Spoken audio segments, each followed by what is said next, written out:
Sir, आज मैं इस सदन में ये मांग रखता हूं कि जैसे इंडियन वोटर के पास राइट टू इलेक्ट है, वैसे ही राइट टू रिकॉल भी होना चाहिए। अगर देश का मतदाता अपने नेताओं को हायर कर सकता है तो वो नेताओं को फायर करने की शक्ति भी उसे मिलनी चाहिए।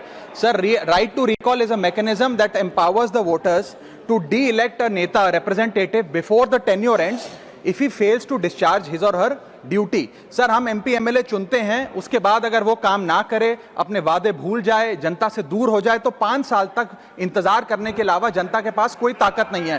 कोई इंटरिम प्रोविजन नहीं, कोई अकाउंटेबिलिटी नहीं, कोई परफॉर्मेंस रिव्यू नहीं, कोई करेक्टिव ऑप्शन नहीं। चुनाव से पहले नेता जनता के पीछे और चुनाव के बाद जनता नेता के पीछे।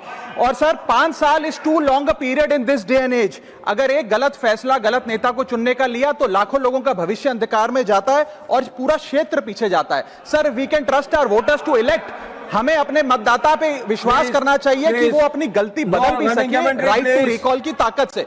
Sir, let me clarify that right to recall is not a weapon against politicians. It is an insurance policy for democracy.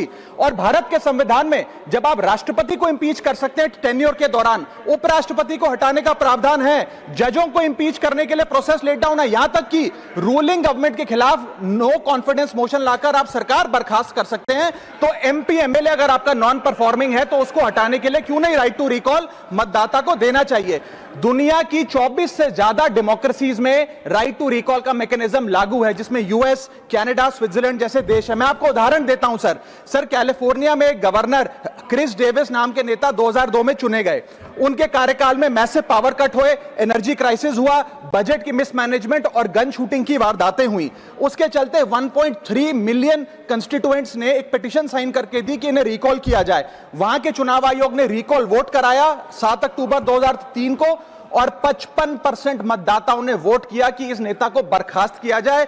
Grey Davis को हटाया गया और आर्नल्ड श्वार्ज़नेगर को वहां पे गवर्नर बनाया गया। सर, मैं बता दूं कि हिंदुस्तान में भी इसका प्रेसिडेंट है।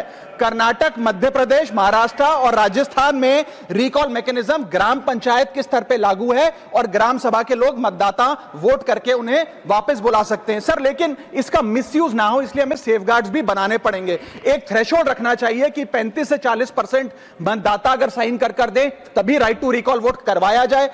नेता को 18 महीने के लिए परफॉर्मेंस पीरियड देना चाहिए, कूलिंग ऑफ पीरियड, जिसमें उसे ना हटाया जाए। स्पेसिफिक ग्राउंड्स फॉर रिमूवल होने चाहिए ताकि फ्रिवलेस ग्राउंड्स ना हो और रिकॉल कम से कम 50% वोटों के बाद हो। ऐसा होगा तो पार्टियां भी ऐसे लोगों को टिकटें देंगी जो परफॉर्मर्स हो, ना कि नॉन परफॉर्मिंग एसेट, और भारत की डेमोक्रेसी मैच्योर होगी, सिटीजन एम्पावरमेंट बढ़ेगा and recall will give the voter the power to fix that right now, sir.